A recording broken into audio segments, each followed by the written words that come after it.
దేవుని ఇంత దుఃఖపెట్టిన నేను, ప్రభువుని ఇంత గాయపరిచిన నేను, ప్రభువుకు నచ్చని పని చేసిన నేను, ప్రభువుకు నచ్చని విధంగా ప్రవర్తించిన నేను, ప్రభువుని దుఃఖపెట్టిన నేను పనికిరాను, లోకానికి పనికిరాను, యేసయ్యకి పనికిరాను, చచ్చిపోతాను అని చనిపోయిన వాళ్ళు ఉన్నారు. వారి అపరాధాలను బట్టి అందులో మొట్టమొదటిగా చెప్పుకోదగ్గవాడు యూదా ఇస్కరియోతు. సాతాను ఆలోచనకు చోటిచ్చాడు. చివరి వరకు దేవుడు హెచ్చరిస్తానే ఉన్నాడు. తప్పు ఆలోచనకు చోటిస్తున్నావు అని నా తండ్రి మాట్లాడుతూనే ఉన్నాడు. అయినా వినలేదు, బలహీనపడ్డాడు. తన ప్రియ గురువు ప్రాణప్రదుడైనటువంటి ప్రభువుని వెళ్ళి 30 వెండి నాణ్యాలకు అమ్ముకున్నాడు. వాళ్ళు తీసుకెళ్లారు, యేసయ్యని అరెస్ట్ చేశారు, ముద్దుతో అప్పగించాడు, యేసయ్యని అప్పగించాడు. వాళ్ళు సిలువకు తీసుకెళ్లారు. ఇక ఆయన కొడుతున్నారు వాని కళ్ళ ముందే. అప్పగించిందాక ఒక శోధన, అప్పగించినాక ఇంకొక శోధన. పాపం చేసిందాక ఒక శోధన, పాపం చేసినాక ఇంకొక శోధన. ప్రభువుని వాని కళ్ళ ముందే కొడుతుంటే, రక్తం గారేటట్టు కొడుతుంటే వాని హృదయంలో కదలిక వచ్చింది. అరే, నేను తప్పు చేశాను, నేను పాపం చేశాను, పెద్ద మహాపాపం చేశాను.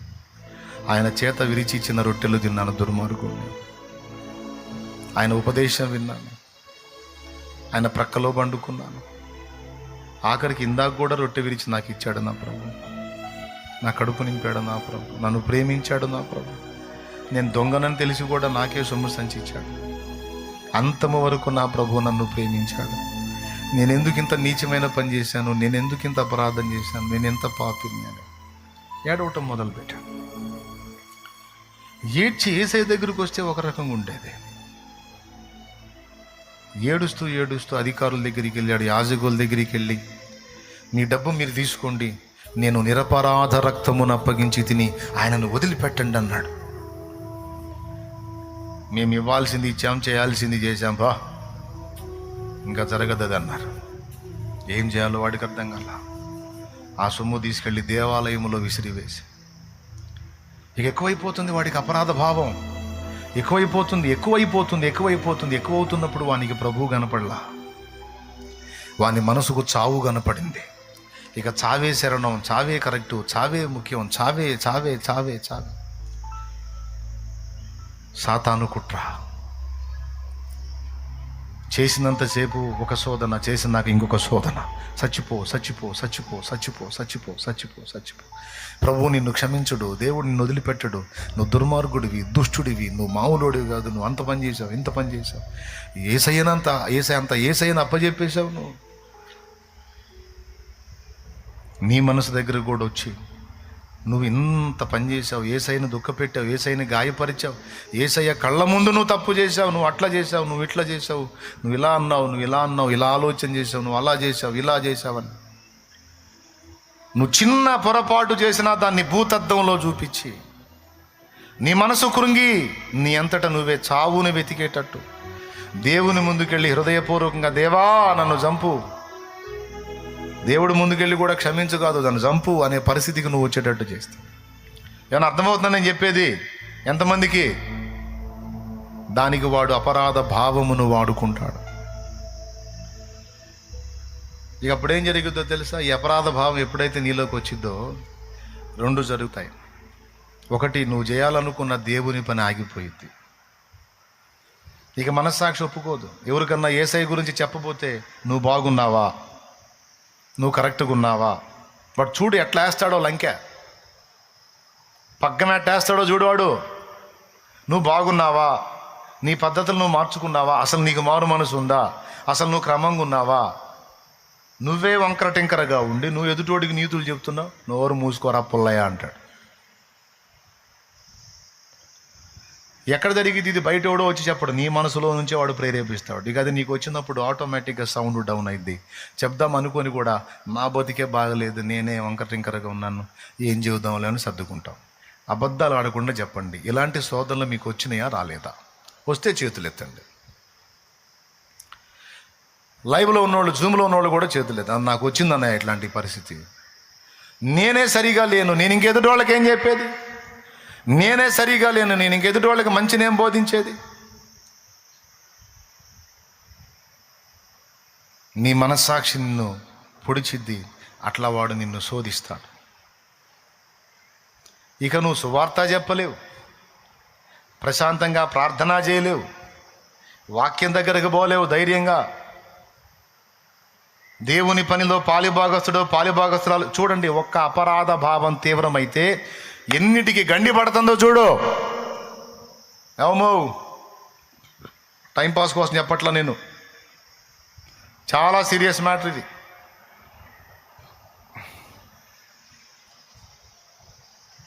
ప్రార్థన చేయబుద్ధి కాదు, ప్రభా అని మోకాళ్ళు ఏ బుద్ధి కాదు. ఎందుకంటే పెద్ద పరిశుద్ధురాలు వచ్చింది, ఇక మోకాళ్ళు వేస్తుంది. నటన, వేషధారణ, నువ్వు చేసింది ఏంది? మళ్ళీ దేవుని ముందుకు వచ్చి స్తోత్రం అని ఎట్ట చెబుతావు? సిగ్గుందా నీకు? నువ్వు స్తోత్రాలు చెప్తే ఆయన వింటాడా? ఇంత పాపివి నువ్వు, ఇంత నీచుడివి నువ్వు, ఇంత దౌర్భాగ్యుడివి. నీ ప్రార్థన వినబడిద్దా? మోకాళ్ళు వేయబో కూడా లేచి వెళ్ళిపోతావు. ఎందుకు? అపరాధ భావం తీవ్రమైంది. కానీ పరిశుద్ధాత్మ ఏం చెబుతాడో తెలుసా? లేచి వెళితే కాదురా, నువ్వు మోకాళ్ళు లేచి నిలబడు, ఆయన దగ్గరికే రా. దప్పికొనిన వాను నేను నీళ్ల యొద్దకు రానిమ్ము, ఉచితముగా జీవజలములు పుచ్చుకొననిమ్ము అన్న ప్రభువే. మలినపరచబడిన వాని నీళ్ల యొద్దకు రానిమ్ము, నేను వాణ్ణి గడుగుతాను. నా రక్తం యొద్దకు రమ్మను, నేను వాణ్ణి గడుగుతాను, శుద్ధి చేస్తాను. పేతురు ఆయన ఎవరో నాకు తెలియదని 3 సార్లు అబద్ధం ఆడాడు, కానీ రక్తమును ఆశ్రయించాడు, ప్రభువుకి అడిగాడు, మళ్ళా లైఫ్ ఇచ్చాడు. యూదా రాకపోయినే. కాబట్టి మొట్టమొదటిది అవమానము, రెండవది అనుమానము, మూడవది అపరాధ భావం. వాడి తంత్రాలు. అపరాధ భావము అతి, అపరాధ భావం ఎక్కువ చేస్తాడు. నువ్వు అనుకున్న ఆలోచనలన్నిటి మీద నీళ్లు చల్లుతాడు. నీకేం చేయబుద్ధి కాదు, సిగ్గుగా ఉంటుంది. మళ్ళీ జనం ముందు మామూలుగానే ఉంటావు, కానీ పర్సనల్ లైఫ్, నీ లైఫ్ నీకు తెలుసు కాబట్టి సిగ్గేస్తుంటుంది. ప్రార్థనకి అదే ఫీలింగ్, ముఖం జల్లదు, వాక్యం దగ్గరికి రాలేవు, వాక్యం వినలేవు, మోకాళ్ళు వేయలేవు, సువార్త చెప్పలేవు, అన్నిటికీ గండి పడిద్ది. దేవుని సన్నిధిలో కూర్చోలేవు, దేవుని సన్నిధిని వెతకలేవు, అన్నిటికీ పడింది. మరి దీని విరుగుడేంది? సావేనా? అలాంటి విషపూరిత ఆలోచనలు కూడా వస్తాయా రావా? నేను ఎదుర్కొన్నానన్న అలాంటి శోధన అన్నోళ్ళు చేతులు ఎత్తండి. నీవింత బలహీనుడివి, బతకటం వేస్ట్, నువ్వింత బలహీనరాలివి, సస్తే పోయిద్ది అనే ఆ స్థాయి ఆలోచన. అదుగు చూసారా? నేను ఒట్టిగా చెప్పట్లా.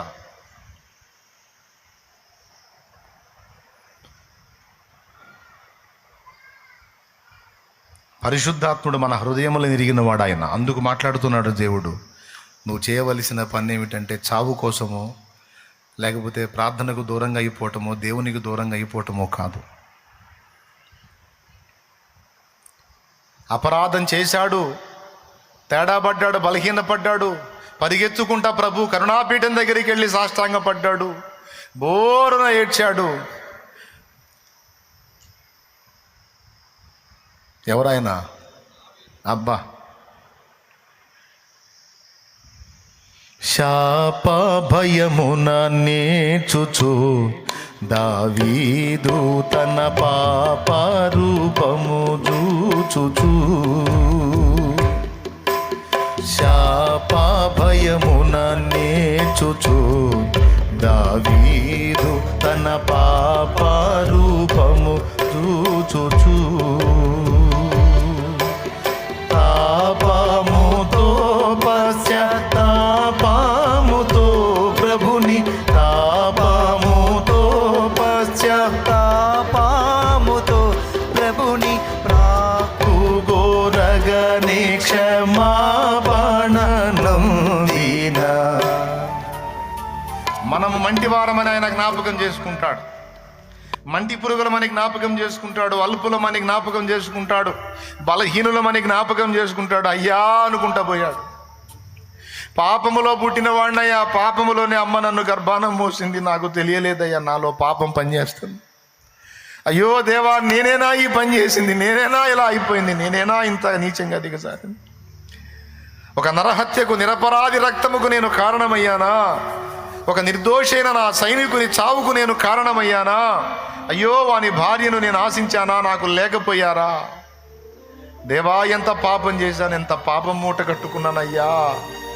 అయ్యా, నన్ను క్షమించయ్యా, నన్ను క్షమించయ్యా అని పరిగెత్తుకుంటా దేవుని పాదాల దగ్గరికి వెళ్ళాడు. దావీదును గూర్చి దేవుడు అన్నాడు, నా చిత్తానుసారమైన మనస్సు గలవాడని. దేవుని చిత్తానుసారమైన మనస్సులో అతిక్రమము జరిగినప్పుడు దేవుని పాదముల యొద్దకు పరిగెత్తే అలవాటు ఉంటుంది. చావుకో, తాడుకో, చీరకో, చున్నీకో కాదు, ఉరికొయ్యకు కాదు, ఉరికి కాదు పోవాల్సింది. ఆయన పాదాల దగ్గరికి పోవాలి, ఆయన పాదాలు పట్టుకోవాలి, గట్టిగా ఏడవాలి. దేవా, నేను కోరుకోలేదు, నేను అనుకోలేదు, నేను నీ బిడ్డగా, నీతిగా, పరిశుద్ధంగా, పవిత్రంగా, రోషంగా, అగ్నిగా బతుకుదామను. కానీ దురదృష్టవశమున శోధన కాలమందు నేను బలహీనపడితే నీ ప్రభు, నన్ను క్షమించు ప్రభు, నన్ను అసహించుకోవని నేను అనుకుంటున్నాను. నన్ను అర్థం చేసుకోయ్యా. దేవా, నీ దగ్గర ఏ తప్పు లేదు. తీర్పు తీర్చున్నప్పుడు నువ్వు నిర్మలుడుగా కనపడతావు. నేనే ఉన్న దోషమంతా నాదే ప్రభు, నన్ను క్షమించు. నీవు త్రోసి వేస్తే నాకు దిక్కెవరు?